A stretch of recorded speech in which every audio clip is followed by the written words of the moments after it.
Here we go. So Tony is here. You guys ready? Oh my No. God. Nope. Nope. Don't let him in. Get out. Get It's out not your like this system, now. guys. Let It it all Chris out. over Let it Are out. you ready?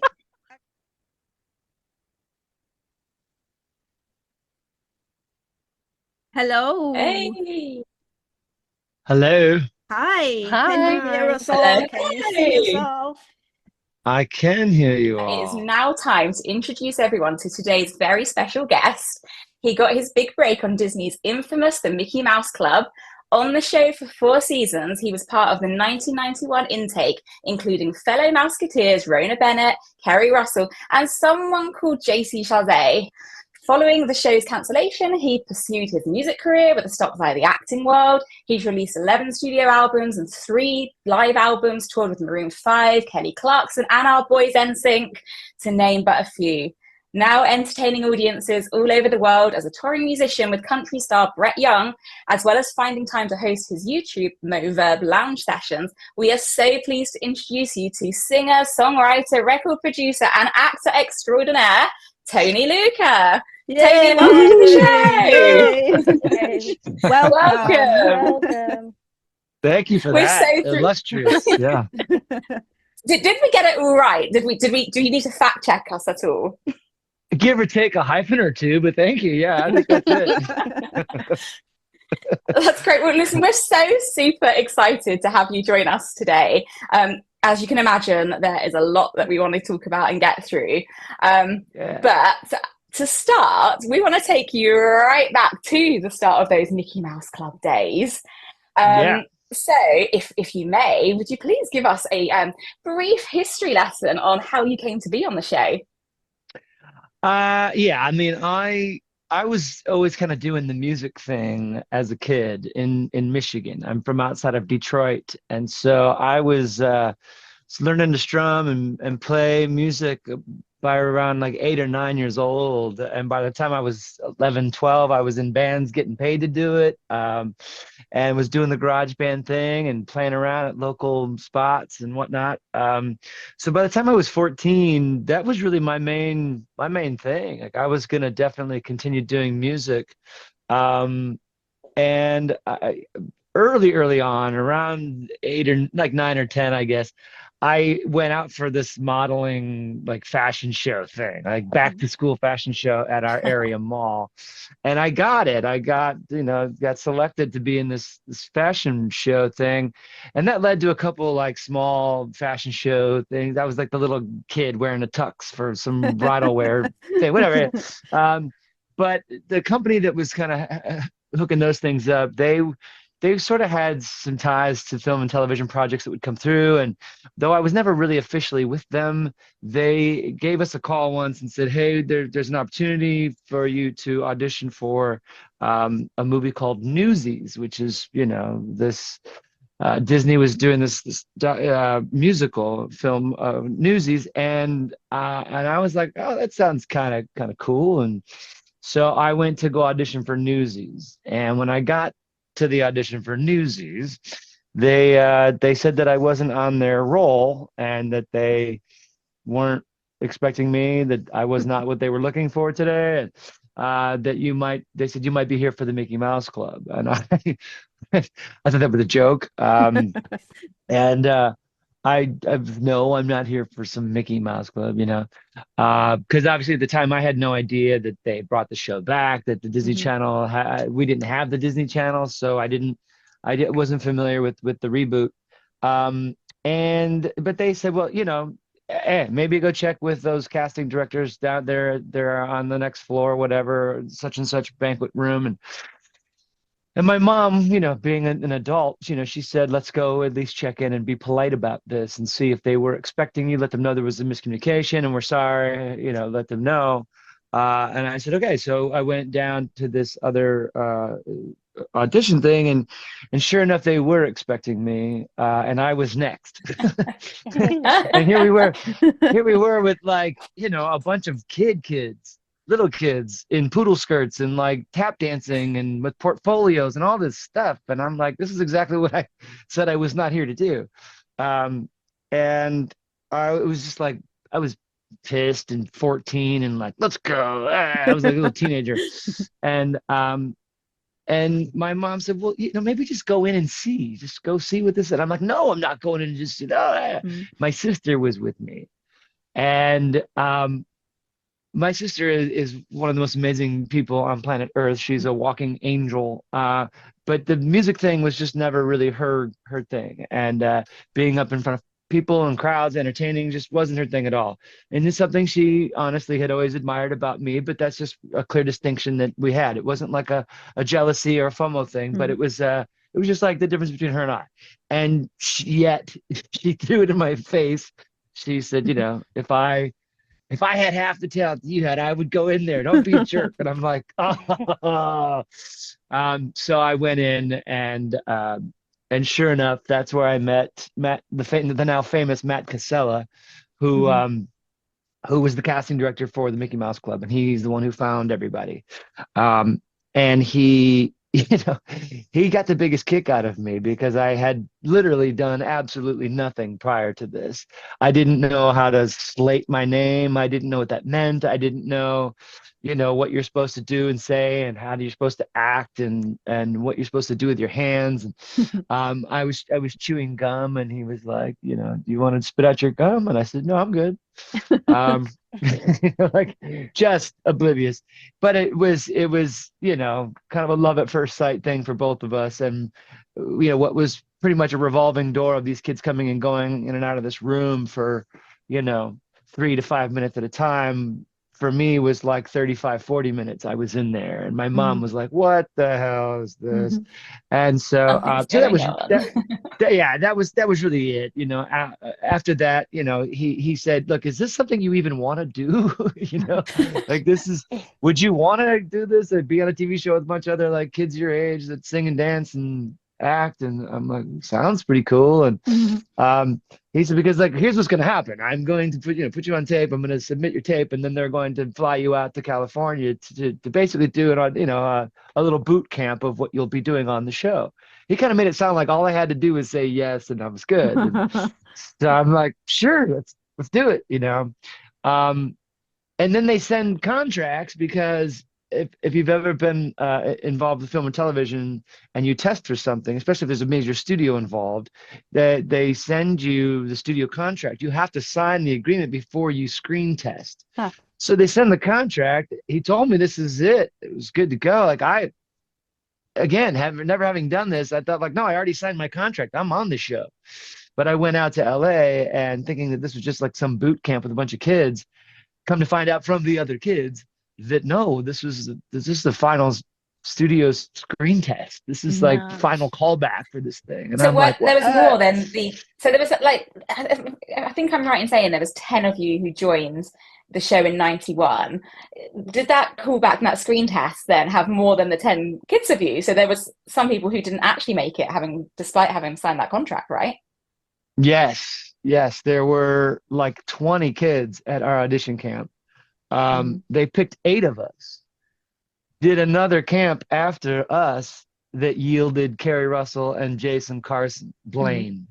So after 2 camps, they had 10 kids total. But our camp was like about 20 kids, and they picked 8 of us. And it was Matt Morris, Tasha, Nita, Tara, Rona, me, Dale, Carrie, or JC, a lot of us. And so yeah, it was wild, like realizing like, okay, hang on a second, I'm just a big fish in a small pond now, being thrown into the ocean, and these kids are ridiculously talented, and I may not be as talented as I thought I was. And so I got a little nervous, but suffice to say, when they finally called after going out to Los Angeles and coming home for weeks waiting to see what the word was, they finally got the call from Matt Casella to say, hey, you made it, you got the gig. And that was just one of the most exciting days ever. So that was kind of the beginning of it all. Yeah, and you mentioned there that you kind of had a real, I guess, baptism of fire with having to learn these new skill sets. So I guess you traveled and you moved to Orlando. moved into the apartment complex that the cast was staying in, and then into training, I guess. And the disciplines of music and acting and all the kind of elements that formed the show, you must have worked with kind of some new vocal coaches and dance coaches. And how was that? And how did you adapt to the such variety of the skills that you had to learn for the show?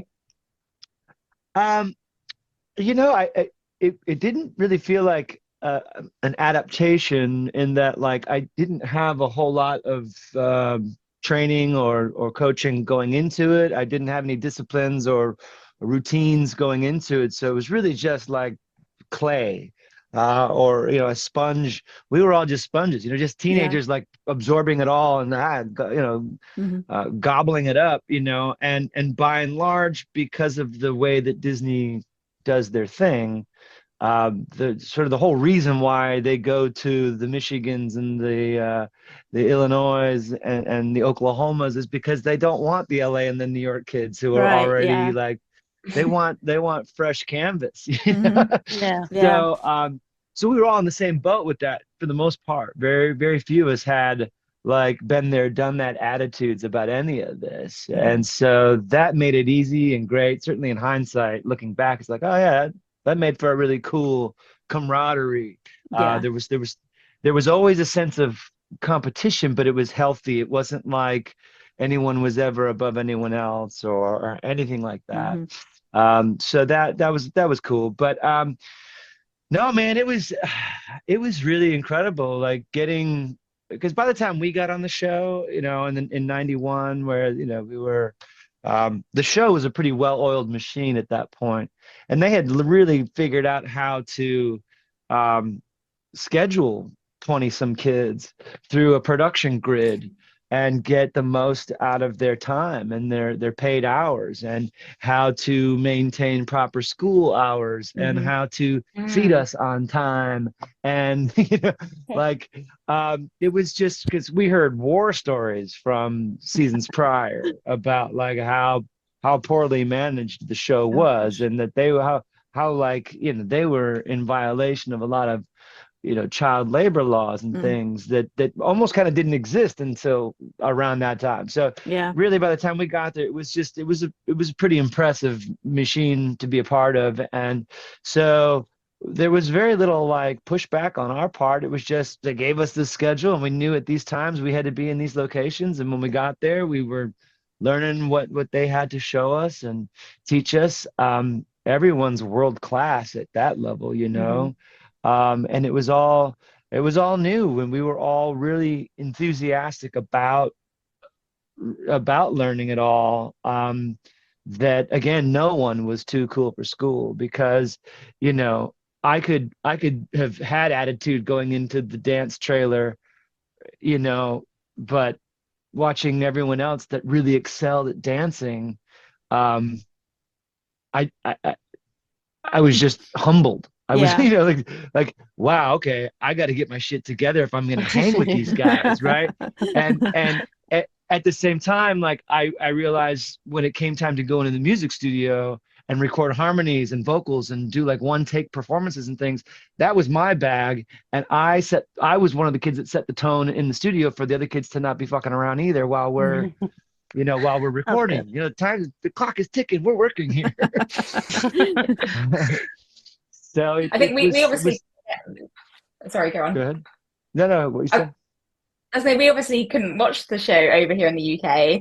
Obviously, it wasn't broadcast here, so a lot of our stuff that we've seen has been in the latter years and watching on YouTube. And you know, I think that talent pool that you're talking about, and seeing so many of the collaborations, and of course we've seen a lot of yourself and JC together, but actually a lot of the cast members. And I think seeing that talent develop and just shine on this show seemed like such a great opportunity. And I guess though, you know, going to school, working, living away from home, you guys must have to had really grown up very quickly.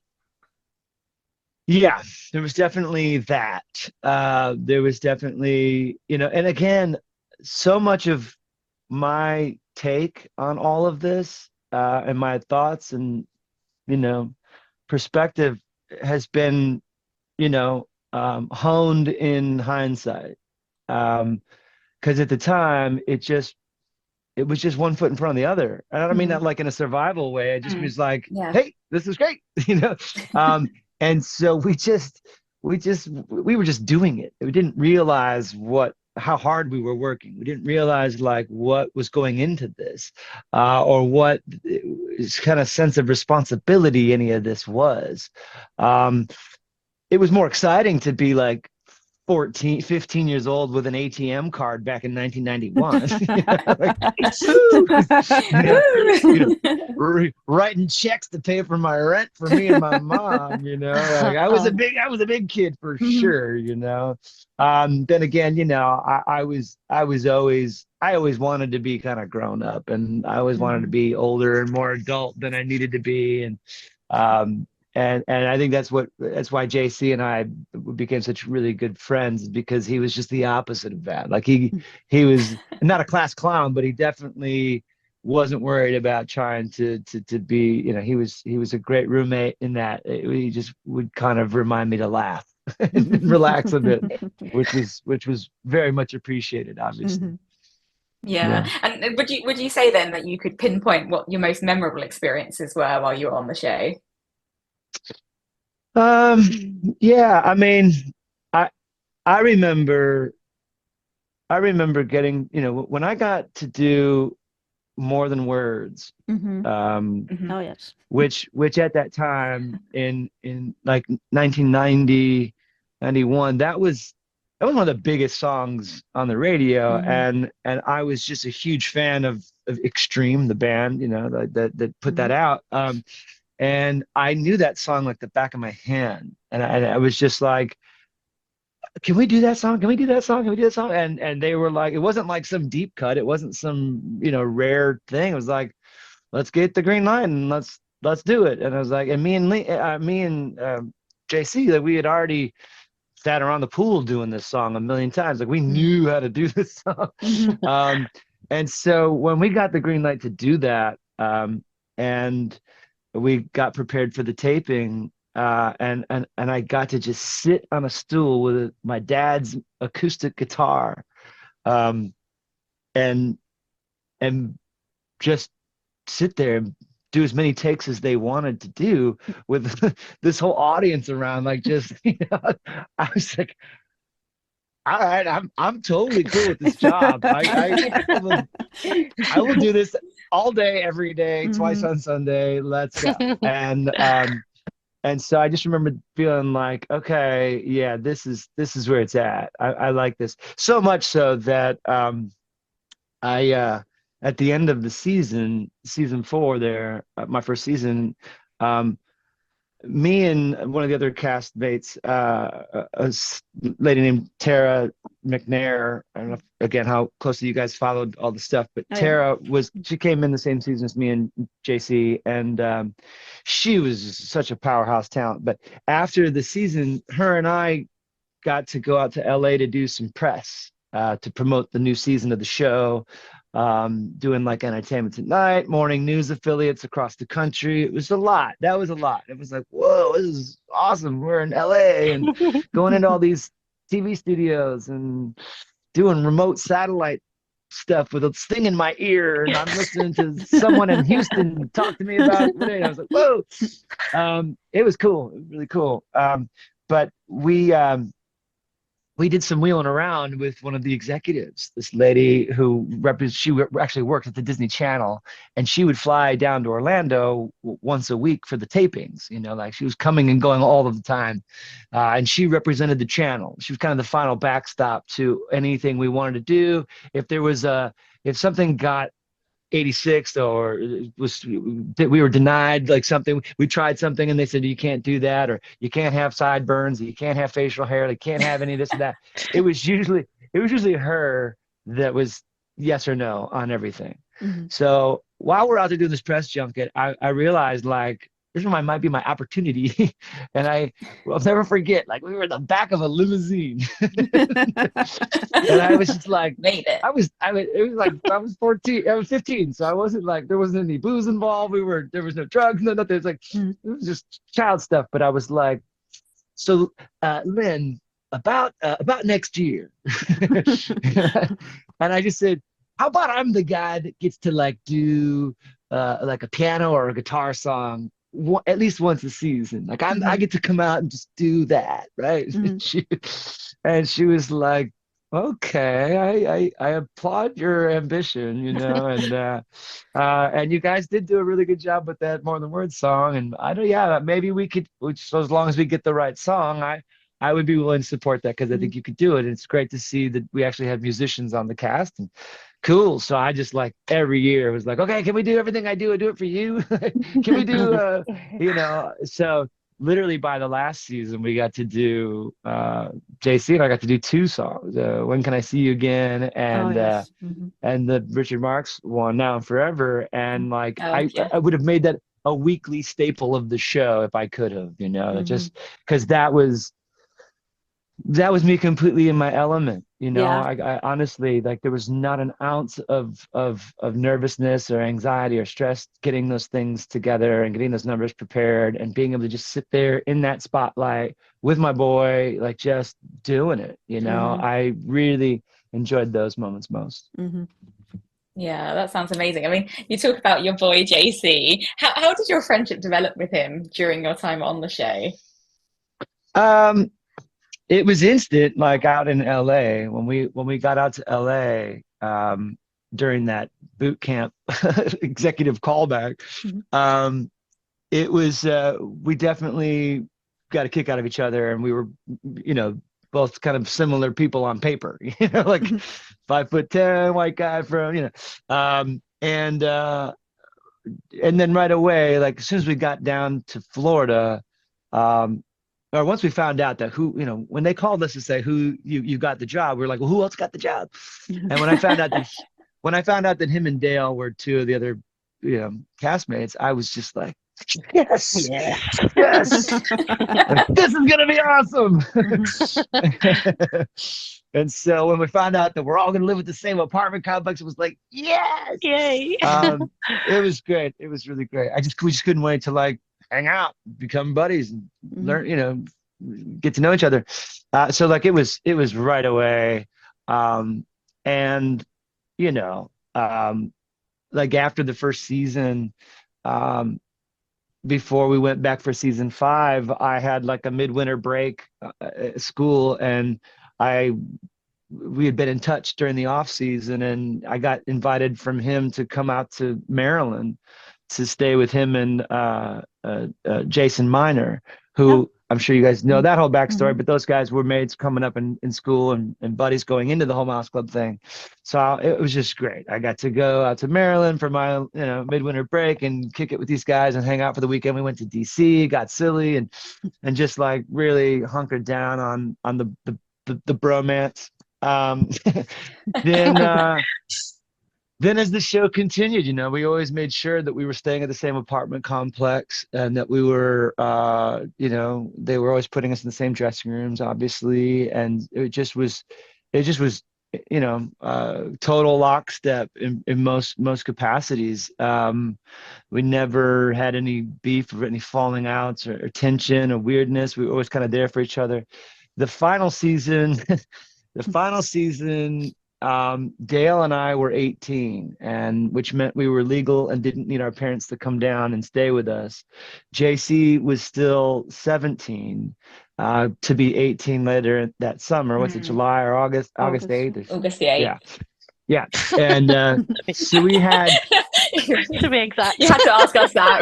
August the 8th, 1976. So we had the whole summer to, like, he wanted to be a roommate with us. And so I forget if it was Dale because he was older, the oldest, or if it was me, or if it was both Dale and I that wound up technically being JC's guardian. Oh my goodness. Oh dear.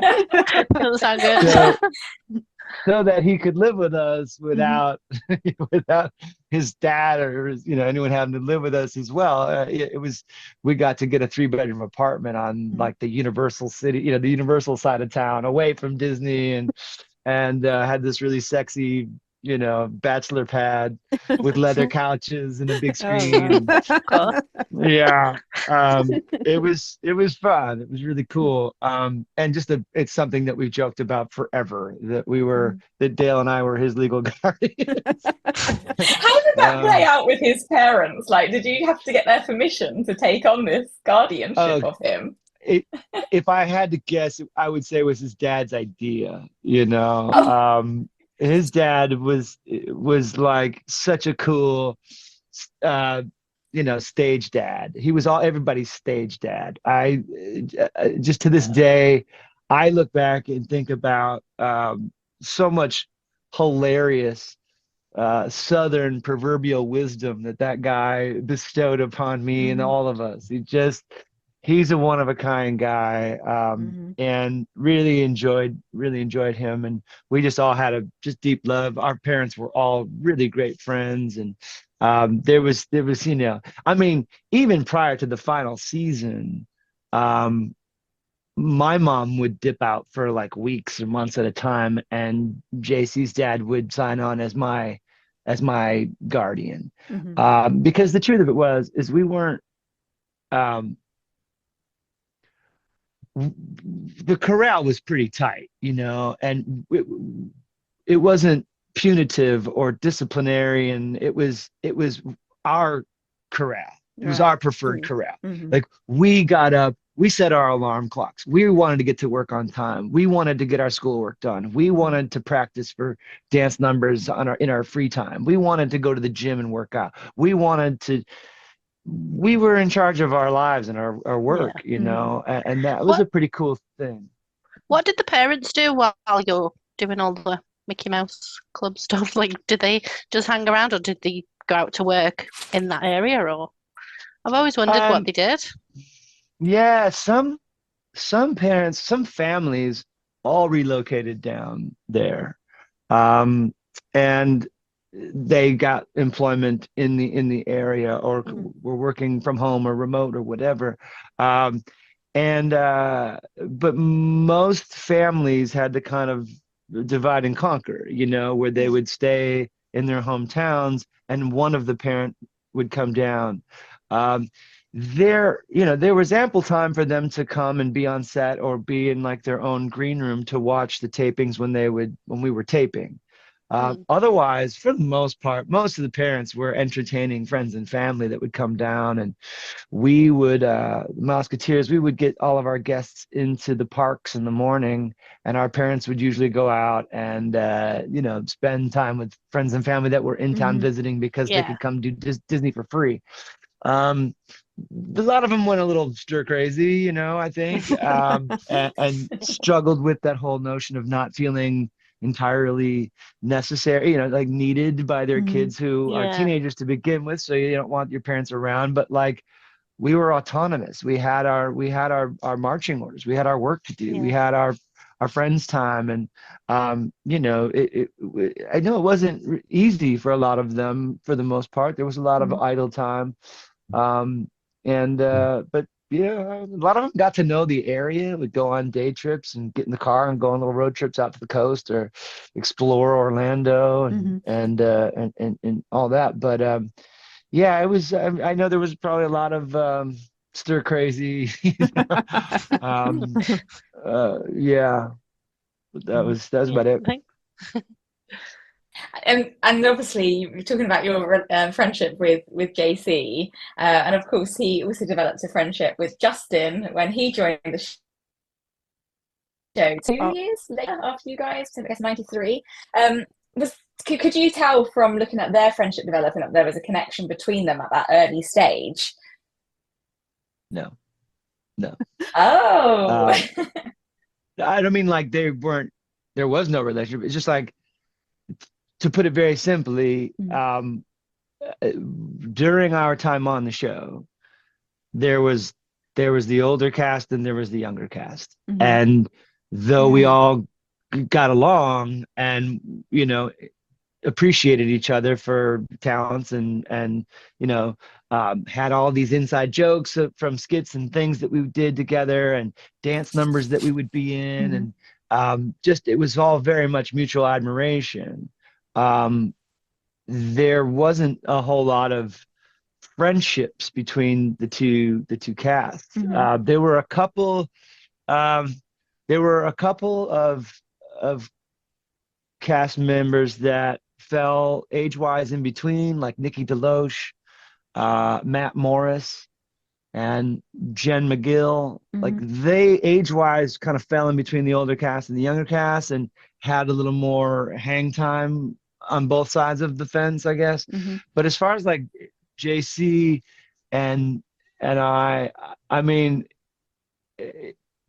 like we found out that a few weeks into season 6 when JC or Justin and Ryan and those guys joined the cast that Justin and Ryan had asked the wardrobe people where me and JC shopped. wanted They want to to copy you. Fashion wanted inspiration. they wanted to dress like we dressed, and Oh. it was definitely like that. It was a lot of that. So much so that when JC told me about the makings of NSYNC and Orlando, and um, when he told me, um, I'm not sure what would surprise me more, the Joey the Joey thing or the Justin thing. Um, the Joey thing was like right on. Oh, that's cool because Joey was our boy before Justin came along. Like Yeah. we knew known Joey since I started Mouse Club. Like literally, like within weeks of being on the Mouse Club, I was introduced to Joey, and Did you it meet was him in made the car park? Like JC met him in the car park. That's the yeah, story, is that he met him in the apartment complex car park. exactly. He was part of this crew. He was part of this crew of local um, friends that other Mouseketeers had kind of befriended, like Yeah. Mylin and Jennifer. These guys were all kind of Mm. going to school with these other kids, and so they were fans of the show, but they were friends of the family kind of thing. Mhm. And Joey was like the only one of the only dudes in that, in that group, and so he'd come around and hang out, and he just knew everybody. He got to know us all, and we just we had every bit of uh, admiration and appreciation for him as we did each other, Yeah. and whenever he was on the set or like, I remember there's a really cool photo, not a cool photo, but a cool moment. I remember we were showing up to a music video shoot um, for the song Flava from our MMC album. Mhm.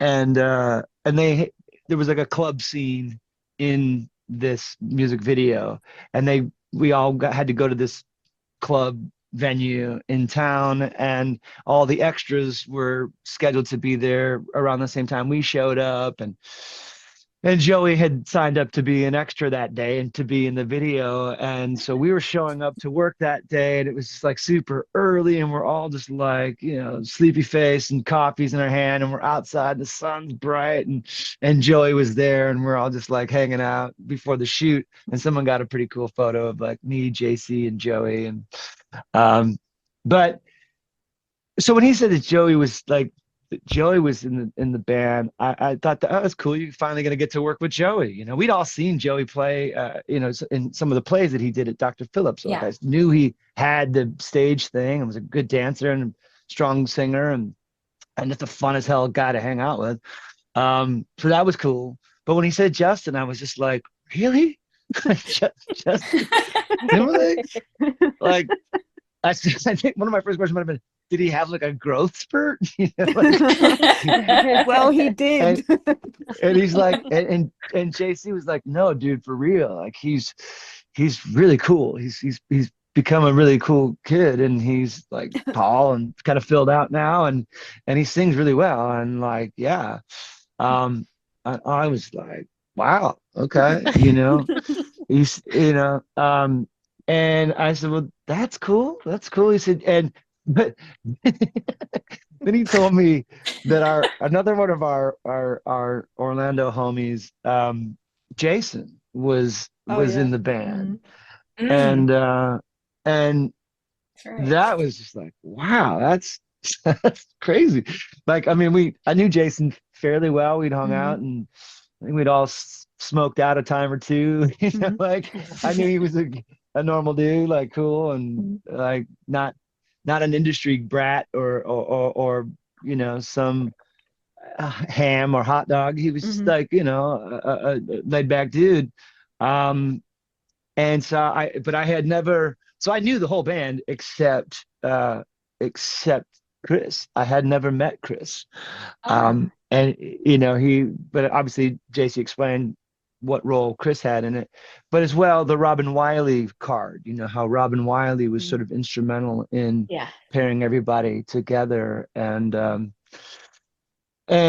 so that was cool. I mean, it was interesting because like what a difference a couple of years make, really, because I say a couple years, I guess it was more than a couple, but like I don't know how much you guys had heard. I think I've I've talked to Verena about this a time or two, but on the last two seasons really of the show, um hell no, it was for 3 seasons actually. Wow. Um No, it's always been like during season 5 and 6. We were me, JC, and Dale were starting work on a project, like a boy band project. We were writing songs together with the music producer of the show. And we would steal away at night after working our butts off on Mouse Club. We would go across town to another studio and write songs. And we had visions of being kind of like a male TLC, two singers and a rapper, multi-ethnic thing, and we had like a 3 or 4 song demo that was really cool and really pretty good. But as the things kind of dragged on as the show went, by the time we were done with the show, everyone was just kind of burned out and like looking to just get out and get to LA.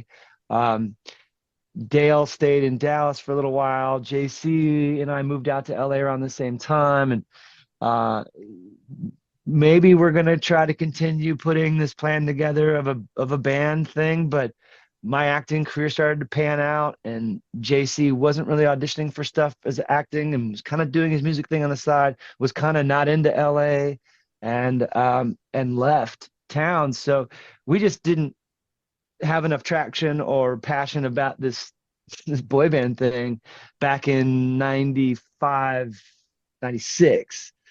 But by 97, 98, I'm trying to think when it would have been. It would have been 97 was when I had talked to JC about him going to Orlando and working with this guy and had learned about all this. It would have been earlier. It would have been earlier. That's- It would have been 95. 95. Yeah. Yeah. Because they See, that formed in seems- October 95, I think. Right, that's the date. Yeah, October 95 was when Lance that seems completed so the band. crazy to me that it seemed that it would have seemed later than that because well, anyway, either way, Yeah. he was telling me about it, and I just said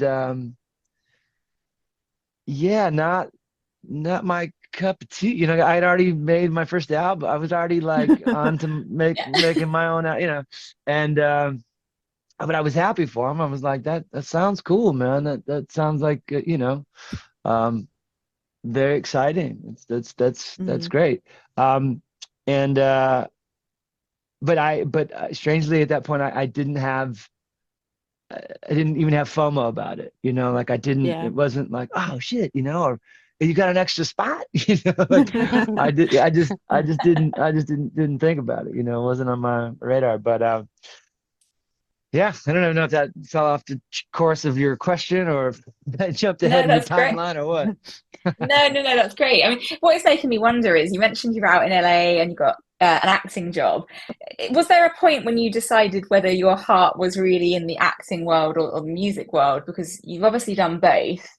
How did, I guess, you develop from one to the other and decide which route you ultimately wanted to go down? Yeah, I mean, it was when I was doing Malibu Shores, which was an NBC spelling thing that, again, not sure if that made it across the pond. I know that there was there was a version where it was dubbed in German. I went to go visit my parents who were living in Switzerland around the time, and I saw our show on TV when I was dubbed in German, and it was really Did you approve of your voice? no, it was awful. I was like, oh, couldn't I get like first right of refusal? And no, it was pretty funny. But there was a scene in the show where they had me play my guitar and sing because they found out that I could do that. And they were like, well, let's have him do that. Let's have his character do that. And I was like, cool, two birds with one stone. This will be great. And someone kind of gave me the quick rundown on how it doesn't work that way, generally speaking. That if you establish yourself as a TV persona, you'll forever have an uphill climb trying to make it as a credible music artist, versus if you establish yourself as a musical artist first, you can always go dabble in acting. And I realized, like, man, I would never want to jeopardize my ability to be a credible music artist. And so I had to decide that. It wasn't as quick as like, okay, well, then I'm done acting. It was more of a gradual thing where after that show had been canceled, and I had been working for 5 years straight now, and if I went 5 weeks without a callback, let alone a show, a new job, I thought, like, I panicked. I was like, what? Like, oh God, and I wasn't very good at auditioning. I wasn't like an actor's actor. It was just something I was able to do and got enough roles that I was decent at that I could kind of do it. But when it came time to really put the time and the effort in, I just didn't have the passion for it. And I was enjoying a lot of the roles that I was going out to play. And I felt like I was completely at the mercy of far too many variables. Too many people had a say in not just whether or not I got the job, but once I got the job, what I was going to say and what I was going to do and how it was going to be portrayed, and on the press front, what I could say and what I couldn't say, what the talking points were. And it just, I just kind of had enough of it, and started writing songs just as like a outlet. And I realized, like, whoa, this is so much more instantly gratifying and enjoyable. And I like this. This feels good. This feels like what I am passionate about, or could very easily become more passionate about. And so that's what I did. It was a gradual thing, but eventually I did have to call my manager and say, I want to make a record, and I want to just put all my eggs in my music basket and not look back. And she was like, okay. And that record was So Satisfied, that came out in 97, right? It was so Satisfied. Yeah. Came out so yeah, it was, I started writing in 96, and then in 97 was kind of finishing songs for that. And then by the end of that, by November of that year, I put the record out. Yeah, fantastic. And we've obviously been looking through your discography and seeing the albums that you've had. I mean, we referenced them at the start of the show, and starting with So Satisfied, and then many others, and of course Shotgun, we know was co-produced by JC. Do you have a standout record within the albums that you've released? Which one's your most beloved? I mean, Shotgun was definitely an exciting time. I really thought that I had caught my stride as a writer, that I'd found the commercial thing, or had come back to the commercial thing in a way that felt honest and viable. Um, I there was money to be spent. There was marketing and the whole big push with getting JC attached to the project, and having I mean, it felt like it was a story happening as it was happening. Like I could really feel like, wow, this is how this happens. I mean, the whole thing started with on the heels of um, when JC got back from the Pop Odyssey tour. He wanted to get in the studio and start writing, and I thought he wanted to you know write stuff for the new NSYNC record. He wanted to write really artsy stuff. And so he was excited to write with me because he was gonna finally write some artsy stuff, and I was excited to write with him because I wanted to get a cut on an NSYNC record. And so we didn't write a ton of great shit, obviously, because we weren't on the same page, but we wrote a few cool tunes. But more importantly, in those sessions, it's when I met the guys that I wound up making the Shotgun record with: Andy Abad, the guitar player; Martin Flores, the drummer; Case Vanderlyn, the bass player. We were all kind of like we were in the studio, like just showing up every day and writing stuff. And we wrote what did we write? 2 or 3 songs, I think. Well, Build Your World was on there. I thought there was another one that wound up on the record. Another one that was in like close consideration that didn't make the record. Maybe there was one we wrote that we were gonna try to get to Mark Anthony because it kind of had like a, Rob Thomas, Santana feel to it. Like On the Other Side, I think was the name of it. I don't know how deep y'all's bootleg collection goes, but I got some good Mine's stuff. pretty deep. Yeah. So yeah, but that time was like exciting because, okay, cool. I started writing songs with these guys, and then had a demo in place that with a producer that JC had introduced me to, that was producing all of the stuff that we were writing. That he produced Schizophrenic, most of that album, I think, with JC. And it just felt like, okay, yeah, this is cool. This is the story. It's unfolding. But after the tour with NSYNC, I ended up going out on tour with Mark Anthony, and working with his manager, and he helped us finish the Shotgun record. And JC, had finished off his record, and we were both getting ready to start marketing and touring our new records around the same time. And we were like, well, instead of us like, I mean, obviously, just like it would pale in comparison.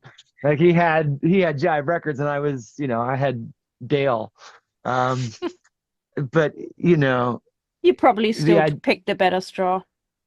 Well, the idea that we could work together and Yeah. maybe tag team, and obviously a lot of it was like us just kind of trying to maybe coattail off of what seemed like JC's inevitable success on his record. Like if we go out and tour together, that would be great. Fans would be able to see 2 familiar faces on the same bill, and it would just help our story to have him attached to the project. He was very clear, like, and this is what I always admire about him, is that he's always quick to sort of JC's never one to go like headstrong into something head first. Like he's usually pretty careful and conservative on certain things. And when Dale and I were like, hey, would you be willing to attach your name to this project because it could help us do things on the back side of it to market and promote and get some inside track with radio that we might not have otherwise. so aside from just like all of the introductions that JC made that by default kind of paved the way for Shotgun, he wasn't like in the studio with us working on this project. He wasn't like we didn't really use any of the stuff that Right. he and I co-wrote. It was just more so him lending his name to the project so that on the backside we would have some more muscle. And it seemed like a no-brainer to me and Dale. JC said, hey, you may not want that. It may not be beneficial to you in the genre that you're heading in with this record. It may, who knows what may happen with my record. And I'd hate for whatever happens on my thing to tarnish what happens with your thing.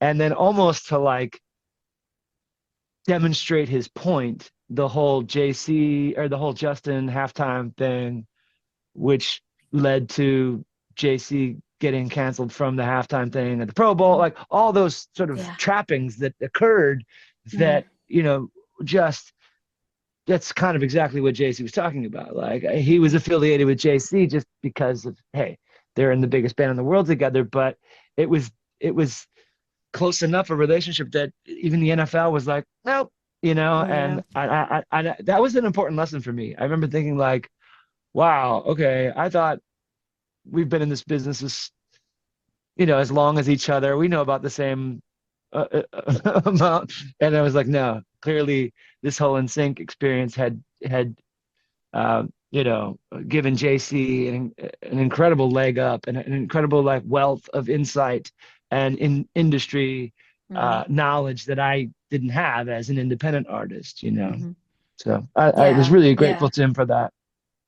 Yeah, and I think we could see, through the kind of support that you both gave to each other, and we looked at, things like your appearance together on the Wayne Brady show, where you performed together, and obviously JC was promoting Schizophrenic at the time, but also, helping to promote you as well. And I think that's just such a special thing. I think that kind of connection that you built from all those years prior to continue through that relationship to support each other and inspire each other, whether that was musically or through your friendship, is such a lovely and touching special thing, I think, to develop that bond with someone. Was that I guess the reason also you supported the boys? Was it on their celebrity tour? Was it in 0102 that you went and supported NSYNC on tour? And how did that come about, and what was that experience like for you to kind of be on the road with JC and the boys?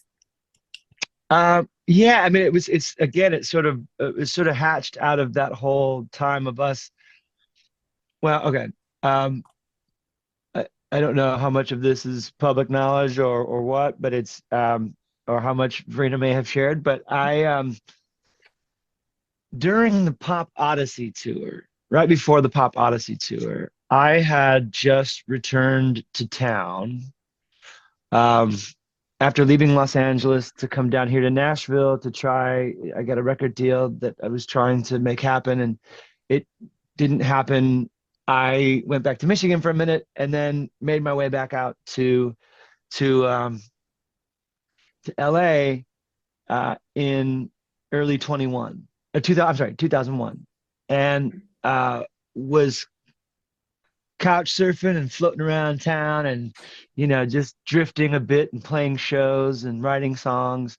And JC invited me out to dinner one night and said that he was getting ready to he had just bought this house in the hills and hired a contractor to help him do the renovations, but was going to be gone for the better part of the next 4 or 5 months on tour with the Pop Odyssey tour. And wanted someone that he knew and trusted to kind of oversee the overseer, oversee the contractor and make sure things were being handled properly, make sure that there was boots on the ground kind of thing. It was a bit of a job that he was offering me basically. And I don't remember if he was paying me to do it, but the offer was basically that when the house is built, you can stay there. You'll have a bedroom. I'm like, okay. Okay, sign me up. Start designing your bedroom now. What's yeah, right? Can I at Biggest least pick out room. pick out the curtains and the drapes? So I was like, dude, of course, man. I'm your boy. I got you.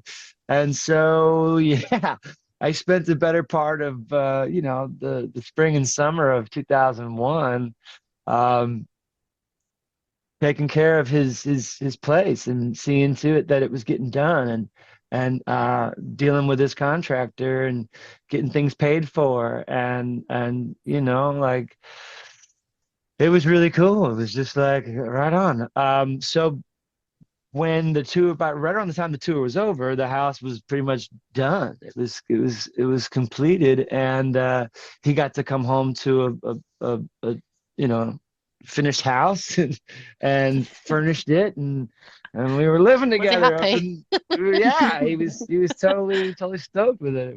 It was really great, and we were basically living together now, and so then we started, going to lunch more frequently together, going to breakfast, if, here and there, and watching movies and shit, and hanging out again together, which was really cool. Oh, that's nice. And so they started mapping out plans to tour, and in the wake of 9/11, it was like, you know, that really kind of pumped the brakes for everybody in pop Mm, music. yeah. Right before 9/11, I mean, pop music the bubble was about to burst. You could just feel it anyway, Mm, and Britney with the snake and the boys and, getting called out for lip syncing at the VMAs. And it was just like they were becoming the butt of a joke. It was like, this is losing its grandiosity. Like, this isn't, um, and how do you try to keep that up in the wake of 9/11? They just knew that, like, okay, Tom Petty, Bruce Springsteen, these guys are going to come out with records that are going to, sort of lead the way on how the artistic community should respond to something like this. For the pop community, like the least we can do is kind of tone it down and not try to, go all bombastic and act like nothing's happening right now. So I remember that was part of their calculation in going from the stadiums and bringing it back down into mm. what they considered an intimate show, a more, stripped down arena show. Um, and they really took real pride in shaping that show and having it be a little more low key, less moving parts, less Mm. craziness, bringing the band out and letting them actually playing, and doing an acoustic set and just having a much more like eclectic, interesting kind of thing. And so I believe he proposed to the guys like, hey man, I'm hanging out again with Tony and he's working on some stuff right now. He got some great tunes. What would you guys be down with him coming out to open? And they were all like, hell yeah, that'd be great. So we went to breakfast one morning and he said, so I talked to the guys and wondering what you think about jumping on the bus and coming out to tour with us. And I was like, okay. Okay. Yes. Let me think about this. Yeah. So I was like, okay. And that was it, like it really was just a simple invitation to come do that. And so then I kind of had to kind of get my ducks in a row and get my world together and my CDs and t-shirts and what am I going to do and how am I going to travel around, and I can't be doing this all myself. I need to bring somebody out with me. So I had a tour manager, an assistant, and eventually we fell in line and were able to get out there. Initially, I was driving around chasing the tour in my pickup truck, and I was able to sort of downsize at one point, and me and my tour manager, about 4 or 5 shows in, he worked his way onto the management bus, and I finally jumped on JC's bus, which was what the initial invitation was. So it felt like, okay, cool. I don't want to be a problem here. I don't want to, I want to like just travel cool and quietly along with you guys. So, but yeah, that put me on the bus with JC, Justin, and Chris, on their Oh, bus, God. That sounds and fun. Good luck to you. yeah, and Joey and Lance, and a couple other entourage people were on the other bus. But it was fun, man. Like I had the unofficial nickname of Analog on the tour because I'm not a video game guy, and I had actually hang on a second, I'll show you. I had I had an old mailbag. Oh. That was that's my briefcase, and I always had like books and my journal and notebooks, and I had a pocket sized game of Battleship, and an etch a sketch, like a small little etch a sketch. And so like these guys would like on the longer drives, like out in the middle of nowhere America, we would leave the venue and get out like in maybe an hour outside of the city, and the buses would pull over, not even at a rest stop or anything. They'd just pull over like on a long stretch, and Joey and Lance would come jump on the other guy's bus, and they would play Halo via Ethernet cable from the front lounge to the back my lounge. God. Oh my gosh. Old school.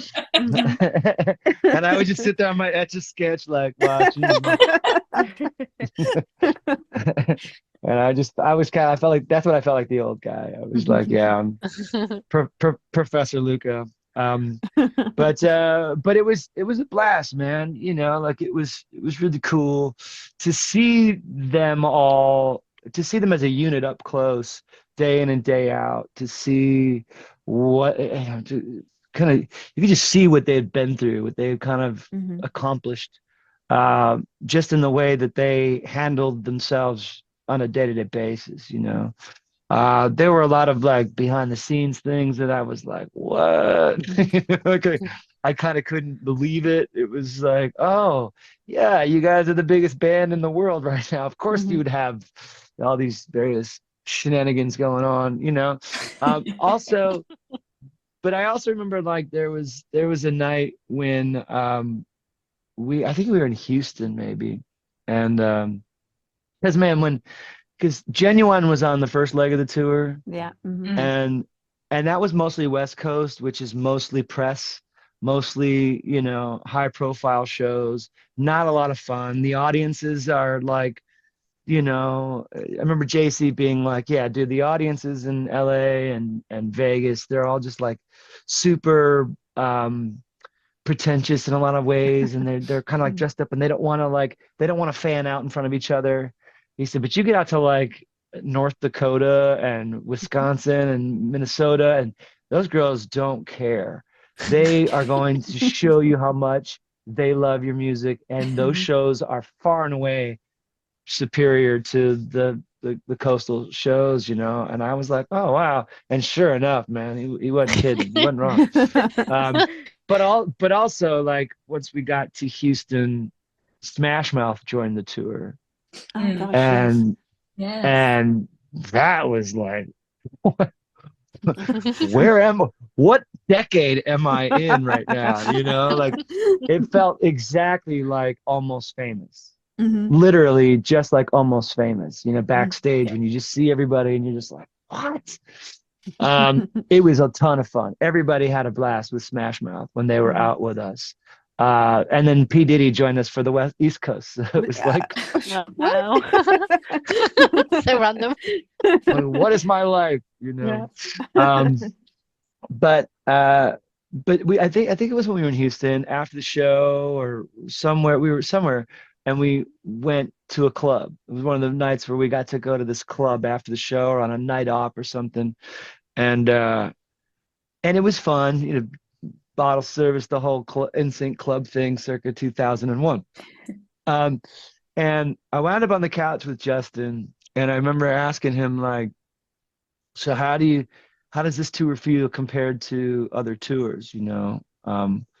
How's the arc of things feel right now? And he said that, yeah, that this one was a lot of fun because this was the first tour where they were all single again.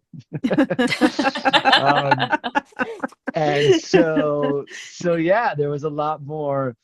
There weren't any like outside factions. There was no Yoko Ono. Not to say that anyone that they were involved with prior was a Yoko Ono, but like there was none of that. It was just the boys being boys on tour again. And that he said it just feels like early days, it's just really cool. And I just remember thinking like, sweet, that I got to be a part of a tour where it was a good thing. It wasn't like, oh, a management this and the venues that and the ticket sales this and the guys are this and Chris and Joe, like none of that. It was just like, yeah, this is really, really good. They were all having a really great time. And again, hindsight is 2020, but like, I don't know that things could have got any more festive had they known it was a farewell tour. Wow. But the fact that it was like unknowingly their last run, I don't know, just kind of a weird thing, but great again to know that not that they went out with a bang, but they did. They did. They really did. Yeah. Yeah, they really did. And you're right. I think it's whether knowing that was the farewell would have helped or not, I don't know. Because in some ways, I think obviously this was us watching from afar over in the UK, but in some ways it felt like they didn't say goodbye to us. They just disappeared one day, and they're still on hiatus, so they're going to come back. And that kind of then felt harder, I guess, as the years went on, and they didn't. But equally, there's something really sad about the idea of it ending, and not having that hope, if you know what I mean. So I kind of feel like that kind of not having that finality to it, and being able to have that hope has kind of been a positive thing, albeit that the hiatus has gone on a lot longer than we would have liked it to have done. Of course, what are we now? Well, we'll talk about 23 years. In a bit, but 3 years and counting. But I think that tour experience just sounds, fantastic fun, and you can see from the stuff that we did get to see, with the behind the scenes stuff, and I'm sure that was very edited and only the best bits that we could see, but what goes on tour stays on tour, and it just sounds like such fun was had across them all, and what an experience to be part of as well, as you say, and to see it and experience it yourself. And I'm sure very proud also of JC in particular, but all the boys and kind of what they had were experiencing and accomplished at that point. Yeah, it was like I said, to see like all the ground that they had covered and how professional that they had become, and yet still how personable they were. Like, when we were in Detroit, which was my hometown, my mom and my sister and a bunch of my family came, and they got to be there for sound check. And right after sound check, like Justin jumped off stage and ran right over to my mom and my sister, and like they just embraced them by name and stuff, and they're just like, oh my god, and it was just like, okay, you guys are really awesome. And like we were in Detroit on Easter, which was weird, but my uncle had a restaurant 30-40 minutes north of town where a really nice steakhouse, and I made a reservation for whoever wanted to join us from the tour to come have brunch out at the restaurant. And JC and Joey came, and tour management came, and we all had brunch at my uncle's restaurant, and friends and family came to take photos, and the guys were really gracious, and it was just really cool. And it's just funny because people don't, even my family, they find it hard to believe that I when I bring Joey to my uncle's restaurant, it's like it's just they can't get over how cool he and I are, like friend wise, and like you really have no idea. Like this goes back to 9th grade, like when we were just clowns banging around Orlando, and here we are just having Easter brunch together. It's just really fun. Yeah, that sounds amazing. I mean, it's one of the things about these 5 guys that I can definitely confirm that they are so real and normal and loyal. I think it's that, to the people that have been in their lives throughout, I find all of them so loyal, and they don't forget you. You know, they're really kind of, I think they have been, I think it's one of the things that I've always liked about them more than about lots of other people, you know, that I've come across. It's just their loyalty and the fact that they are just so normal with, you know, with everyone that they meet, and so kind and so down to earth, I think. And I think that goes for all five of them, I would say. Yeah, for sure. Yeah. Yeah, Good it was guys. also exciting on that tour because Justin was like on days off, if we had like 2 or 3 days off, he was on a plane going down to Virginia, you know, to work with Pharrell and Timberland, and he would come back and we'd get on the bus and he'd show me like, check this out, check this out. I'm like, you know, when does this come out? You know?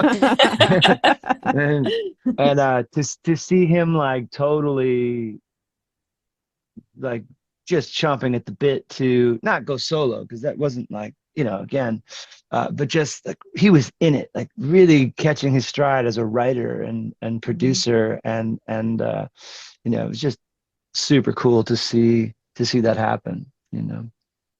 Yeah, yeah. Do you know, it's funny, isn't it? Because, you know, obviously his solo career took off, and I guess that ultimately did mark the end or the hiatus of the band. But we're actually still so proud of Justin and what he has achieved in his his solo career.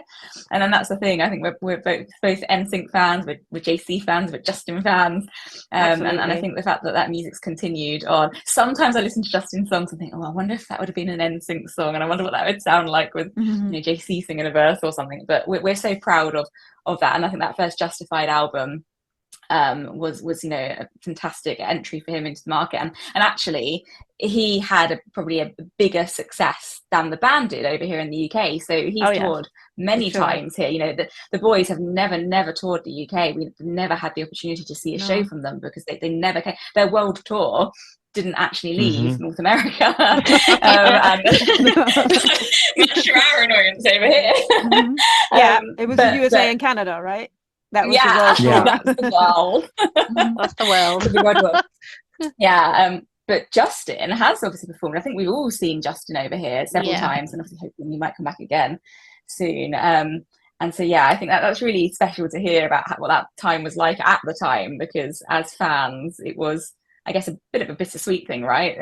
Albeit not knowing at the time that was the end of the Voice, as we knew them. Yeah. So let's jump forward in an entire decade and come back to you. So we go from 2002 to 2012, The Voice US second season, and Tony Lucca appears in the blind audition stages, and obviously, as we know, he gets through. What was that experience like for you? What did you learn from being on that show at that time? It was pretty cool. It was a lot of fun. You know, I was at a crossroads again, you know, just sort of like, you know, had made enough records to feel like, okay, this speaks for itself, I think, and let's see what this yields. Let's see if this helps me kind of get to the next level of ticket sales and album sales, and make some new fans, get some new exposure, shed some light on what I've done and what I'm capable of doing. I think the only drag about that for me, I think, is because I was at a crossroads, I made myself a little too malleable, like too a little too willing to do whatever, you know, as opposed to going in with a clearer picture of who I was as an artist. I was a little more willing to be a chameleon than I was a really strong, well articulated artist. And so yeah, like if I had it to do over again, that's kind of what I would kind of go lead a little stronger vision of myself. But I didn't know, you know, I didn't know what it was, and I was just like, all right, you know, I'm glad I picked Adam, though. In hindsight, picking Blake might have been a little better for my Nashville footprint now that I'm here. But having picked Adam, it was fun and exciting, and we got to do some really cool things. And you know, he and I both enjoyed trying to get one up on Christina every week, and you know, that made for some pretty cool performances Hmm. and all that. But you know, that whole thing, it was kind of unfortunate, you know, that it went the way that it went with Christina, you know. Um, when I reached out to Justin to say, hey man, you know, like I'm doing this voice thing and we're going to live, you know, would you be willing to tweet something? And Hmm. Oh, he's like, bro, just tell me what you want me to tweet for Hmm. sure. I'm like, what? Okay. Good, good. Um, and once he did that, you know, Christina was not happy with that. You know, she was really upset about that.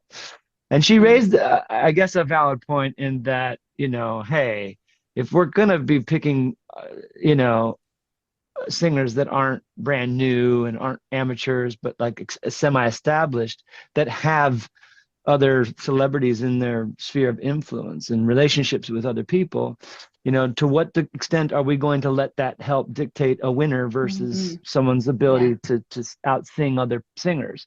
And she wasn't wrong, and it was a valid point, but the way she went about it was just like really sort of petty and kind of nasty and uncool, and but it was just like whoa, you know. Hmm. So Well, I mean, I reached Justin might have tweeted about it anyway without you asking for it, right? I mean, yeah, he's got every right to e- tweet exactly. of about it, course. you know. Exactly. But yeah, Competition that for you, was. isn't it? Sometimes it brings out the emotional side of things, and then the Oh competition yeah, aspect just maybe takes over sometimes. Hmm. yeah. Well, I mean, and from there on, you know, they changed the rules of the show a bit, and not so much like for the contestants, but for the coaches. You know, that they basically said no one's gonna win if we are allowed to tear down each other's contestants. Right. Right. So Hmm. either say something nice or don't say anything. Right. Be constructive with your Absolutely. criticism, Hmm. and that's it. And so from that point on, the show just became all about like, oh, that's the best performance I've ever seen, and oh, you're the most amazing. You But Right. he know, wasn't. it just Mhm. became kind of cheese and much more about the Yeah. coaches than the Right. contestants. Yeah. So Yeah. Yeah. Mhm. yeah, yeah, Yeah. So now let's, I guess, have a focus on what you're doing currently. So yeah, first thing is your Move lounge sessions on YouTube. Um, yeah. how tell us about this? How long has it been going on? What was the inspiration? What made you want to start doing this? Well, it was basically born out of necessity during the pandemic. You know, Yeah. it was, you know, all artists took to live streaming, Mm. and it got old fast for the artists and for the fans to kind of, you know, Facebook Live, Instagram Live, whatever. And if someone's audio or video was shit, it just made for a tough watch, a tough listen, you know, Mhm. and I did it for a little bit, and then going into 2021, I'm like, you know what? I want to, if we're gonna do this for, you know, the foreseeable future, let's do it right. And so I kind of, you know, decided to, like you guys, to do a podcast, but I started to do like an actual show, and it started weekly, bi-weekly, monthly, you know, like as people's appetite for live streaming kind of dissipated, so did my calendar of show production. But yeah, it just I basically got my video and audio component to where I felt like it was above average and decent and worth charging for. And so I figured out how to monetize it and not just rely on the virtual tip jar, Venmo Mhm. and PayPal, but like actually sell tickets to this thing and Mhm. season tickets and VIP things and all of these different things. Um, and it worked. It kind of just took on a life of its Mhm. own. The Moverb thing just became because I had a little mixer that I was using that had a nice little reverb on it that I would turn on when I was singing the songs and turn off when I was talking. And I clicked it on. I said, "You guys got enough verb there? Everybody enjoying the verb? Anybody want a little mo verb?" And someone wrote mo verb. I'm like, ah, Mhm. good, a little mo verb. And then I was like, what should we call this whole thing? And Well, verb. someone said, "Dude, why don't you call it the Mo Verb Lounge?" And I'm like, Mhm. Yes. yeah. Yeah. So that's how it started, and the community that forged around this whole thing just um was a life raft for all of us. You know, it was as precious a thing for me to be a part of as it was for me to be, you know, at the helm of. And to this day, you know, the MoFam of people that, you know, forged that connection during that time are still, you know, still connected. Like, and it's just Yeah. part of my whole Patreon thing is you can join the MoFam and you can get in on different tiers and participate. We've got a private Facebook page.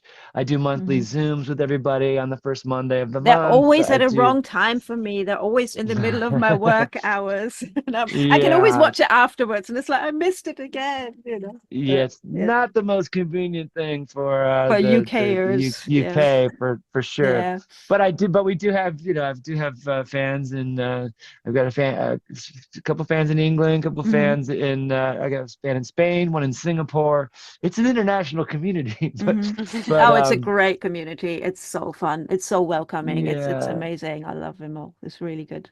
Yeah, so it's been really really wonderful and a really cool thing, and it just, like I said, it kept me alive and kept my family alive through the pandemic, and it's been fun to embrace and just carry it on because it's got a life of its own now. It's got its own brand, and I started selling more Moverb lounge merchandise than I ever sold Tony Lucca merchandise, and I tried not to take that personally, but you know. I can see your Moverb Lounge sign in the background behind you, so you're Yeah, representing. and that was a gift from them, you know. Because I had designed the logo, or a friend of mine had designed the logo, which was the neon sign thing. But I was like, man, one of these days I got to get an actual neon sign. And like that week, I had it in the mail. They had sent it. I was like, Oh my what? So yeah, so I just that when the lights on, you know, you know, I'm making donuts. So, in Yeah. addition to Moverb Lounge, you're also touring a guitarist with country superstar Brett Young. Yeah. How's that going? You've been touring the world, right? You've Yeah, been over here to the UK. we're coming to the UK next year, Yay. for Yay! second year in a row. So we'll get to see you all there if you can come out. Yeah. But yeah, it's been really cool. You know, similar to like the connection of the whole Mouse Club fam. The guys in this band, we all kind of came up in Los Angeles around the same time. We're all from LA. None of us. It's not a Nashville band of country fans. You know, like we all were doing the singer-songwriter thing out in Los Angeles for years, and supporting each other's careers and playing shows together. Brett included. You know, before he left LA and came down to Nashville to pursue country. So it was a rare opportunity again. You know, like I was never looking to join a you know, any band, let alone a country band. But when I kind of got the breakdown on, you know, what it entailed and who else was involved, I was like, man, come on, let's go. So I did. I joined the band about a year ago, and you know, it was just a real great year. A lot of fun. Traveled the world. Got to play a lot of great shows, and our tour manager was responsible for getting Joey into Tortuga Music Festival when we were down in Florida this spring. Because it was really funny because it's a 3-day festival, and Joey was slated to be there on Saturday night to sit in with Shania Twain. And but he didn't realize that your credentials were specific to the day you're slated to appear. And just because you're playing Saturday doesn't mean you get to come and hang out Friday. It's that strict. So he shows up Friday night, and to see what's his name, the rap artist, smokes a lot of weed, not Snoop Dogg. Well, doesn't narrow it down. Yeah, right. He did a guest thing with Maroon 5. I'll think of it. Anyway, he was playing the same night as us on the same stage as us. And Joey and his buddies wanted to come see him play. And they thought they could come Friday and get in. And they were told, no, you can't. So Joey's manager reached out to Brett's team because he knew Brett was on the bill that night, and maybe there was someone in the camp that could get him in. And so our tour manager was like, "I'll get him in." And I didn't know any of this was going down. So our tour manager goes all the way down to the VIP, artist check-in and gives credentials to Joey, and then our guitar player is like, "Hey man, nice work on getting Joey in." And I'm like, "What?"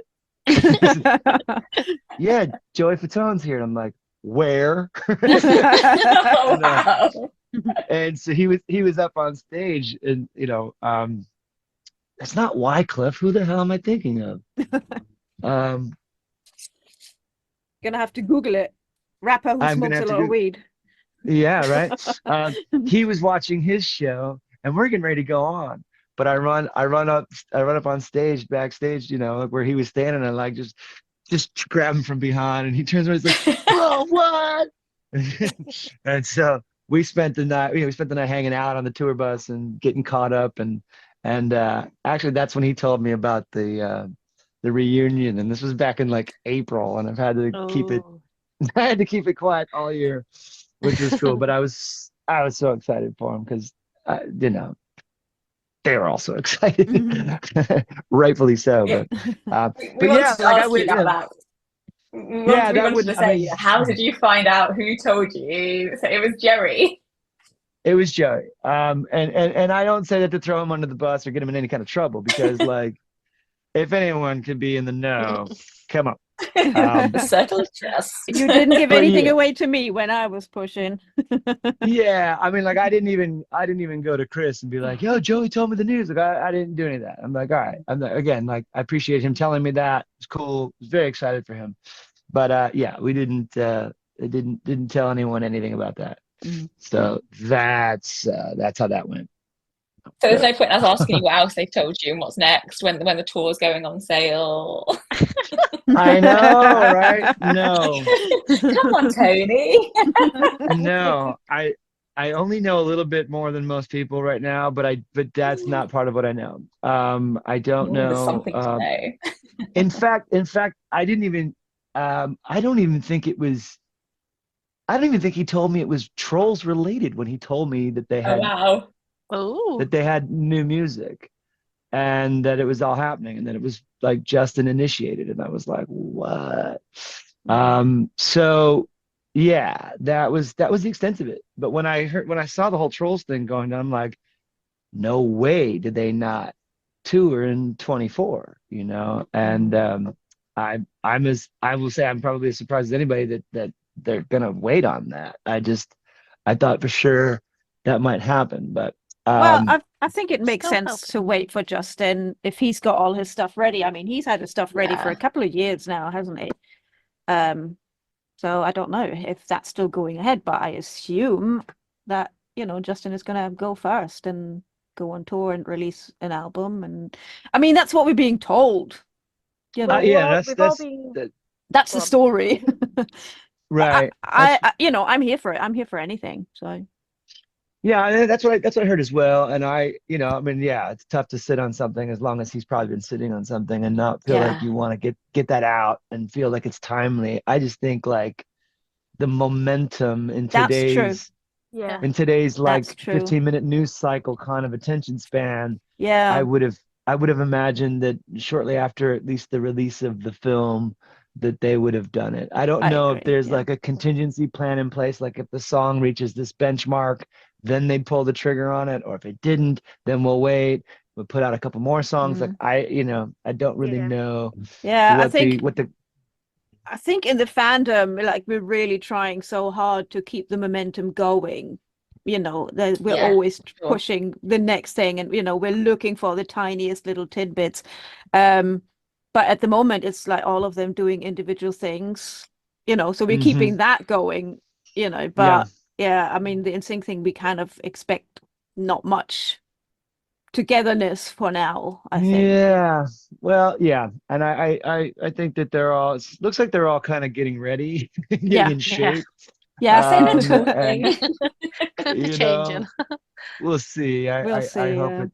hope it happens, and Oh yeah. maybe by then I'll be prepared to do another opening slot. We'll Yes, see. please. Yes! Great Um, idea. Absolutely. But for now, ladies, I hate to draw to a close, but I do have to kind of get running. And I hope that doesn't curtail too much more of the interview. But No, I think we're pretty much through it, aren't we? Yeah, exactly. We just wanted to wish you the best for the future, obviously, and whatever you've got coming next. We're so excited to see it, and particularly for you to come over to the UK. Well, I'll see you for sure. Yeah, we'll come and see. Yeah. Well, spread the word, pass the information around, Brina. Make sure these guys know where and when they can come hang. And yeah, we'll do. Great. Amazing. Thank you so much for joining us. It's been my pleasure, guys, and I applaud what you're doing. And I know the guys are grateful for all the promotional love and the help that you guys have been over the years. So keep it up, and with any luck, you guys will be catching some shows in the next year and a half. Yes. Fingers crossed. Thank you so much, Tony. Love you. Right on, guys. Love you guys. Take care. Thank Bye. you. Bye. We'll Bye. see you. Ciao. Oh, Beth has disappeared as well. Beth's gone.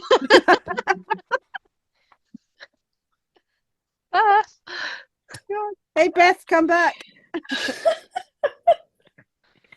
Thanks for tuning in to the NSYNC UK Space Cowboys podcast. If you loved this episode, don't forget to like, subscribe, and hit that bell button so you'll never miss a moment of the action. And did you know you can also stream every episode the second it drops on your favourite music or podcast platform? It's that easy to stay in sync with us. And while you're at it, check out our Instagram page for all the latest NSYNC news, reaction, and announcements of upcoming episodes. Don't miss out, and we'll see you next time.